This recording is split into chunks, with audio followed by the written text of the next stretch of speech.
In this video, we're going to be looking at chemical energy, and chemical energy is just a combination of two things, or the sum of two things, and that is the potential energy as well as the kinetic energy. And potential energy is just really stored energy, and kinetic energy is talking about the energy of movement. And so all substances have both of these things to some degree. Okay, and the word that we're really going to be using to describe this chemical energy is enthalpy. Okay, and enthalpy has a symbol that goes with it, which is a capital H. Alright, now there is a few things that we have to remember when we are dealing with enthalpy, and that is that when we're looking at reactions, if our products have less energy than the reactants, so less, then the energy is going to be released. Okay, so if the products have less energy than what we started with, then some energy has to have actually been released. So it's going out into the atmosphere in some way.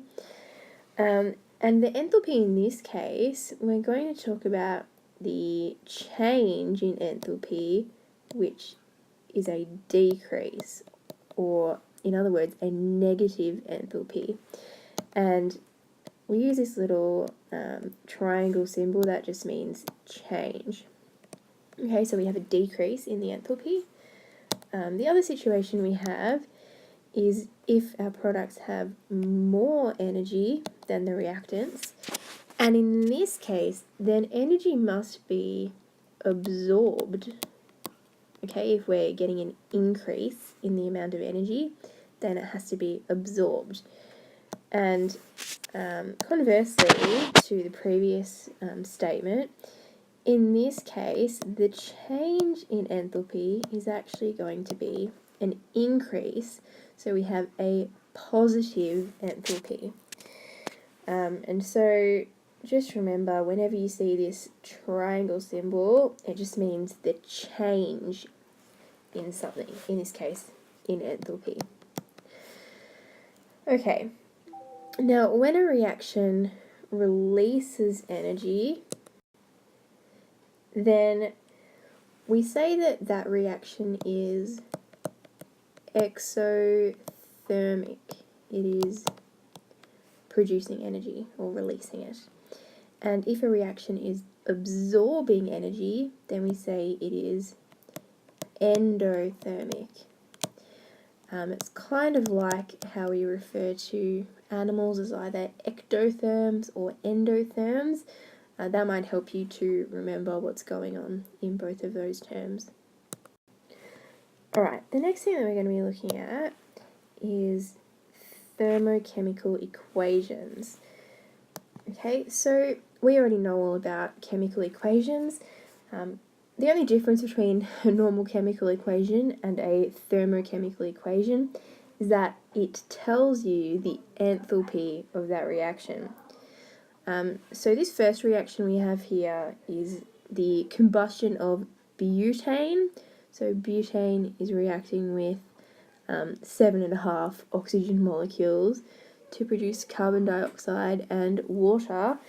And I'm going to tell you that in this case, the enthalpy is going to be negative 2,877 kilojoules per mole. Okay, we know that kilojoules is a unit for energy, and so this enthalpy here is telling us that for every 1 mole, we're getting 2,877 kilojoules of energy being produced or being lost because it's negative, right? So we've got a negative enthalpy. And here's this question here. So how much energy is going to be released if we had 3 moles of butane reacting rather than just the 1? Now, because our units here are in kilojoules per mole, then to find out how much energy for 3 moles, we're just going to multiply it by 3. So 2,877 times 3, and that equals 8,631. I guess we can keep the negatives there if we want to, and our units are going to be kilojoules. So we're getting 8,631 kilojoules of energy being released or being produced by this reaction. Now, this next example we have nitrogen oxide reacting with water to give us ammonia, and oxygen gas.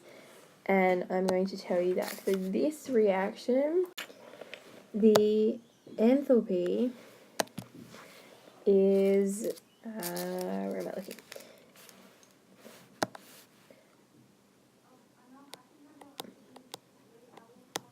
Plus 1,170 kilojoules per mole. And really what this question is asking should not be what is the enthalpy in kilojoules per mole for this reaction, but what is the enthalpy for 1 mole of nitrogen oxide in this reaction. Okay, so if you look at our coefficients here, or our mole ratio, we have 4 moles of nitrogen oxide reacting, but what we're being asked is how much energy is needed, because I just realised I've done this around the wrong way, but how much energy is needed to be absorbed for this reaction if we had only 1 mole of nitrogen oxide reacting. And so to do that, our coefficient for nitrogen oxide is 4, so we're going to just take our enthalpy and divide it by 4, and that's going to tell us how much energy is required for 1 mole. And I can tell you that that is 292.5 kilojoules. And just to note that even though we often give our enthalpy in kilojoules per mole, we could also give it in joules per mole, just depending on the value of that number. Sometimes it might be better to use joules rather than kilojoules. Anyhow, the last thing that we want to talk about, I don't know what is going on with this, the last thing that we want to talk about is energy profiles. And energy profiles are just diagrams that we use to represent the changes in energy within a reaction that's happening. And to really make sense of these, there's a couple of things that we have to know. So in a reaction, we obviously start with our reactants, and what's happening is the atoms in those reactants are actually being rearranged to form the products, right? So what has to happen is the bonds between those atoms in the reactants actually have to break. So the bonds have to break, and then the atoms can form new bonds for the products. So when the bonds break, we actually have energy being absorbed. Okay, so for the bonds to break, they actually need to absorb energy to do that. Then those atoms are free to react with each other, and we're going to get new bonds being formed, And when those new bonds are formed in the products, then energy is released. Okay, so we have this absorption and releasing of energy throughout our reaction. Okay, so now we're going to look at actually drawing an energy profile in this first example for an exothermic reaction. So where our products have less energy than our reactants. Okay, so to start with, we have our vertical axis is the energy, and our horizontal axis is just time, okay? And in an exothermic reaction, we know that our products have, our reactants have some amount of energy, and then our products have a lower amount. And so you can see that overall there's going to be a decrease in energy, but there's all of this stuff happening in between. So when our reactants have the bonds broken, then we actually get this absorption of energy, and then when the new bonds are formed, we get a release of energy, and then we have our products. So we kind of get this hump shape happening if we're looking at our energy profiles. And there's a couple of things that we need to note on these. The first thing is actually this part here. And this is just representing the enthalpy, the change in energy from our reactants to our products.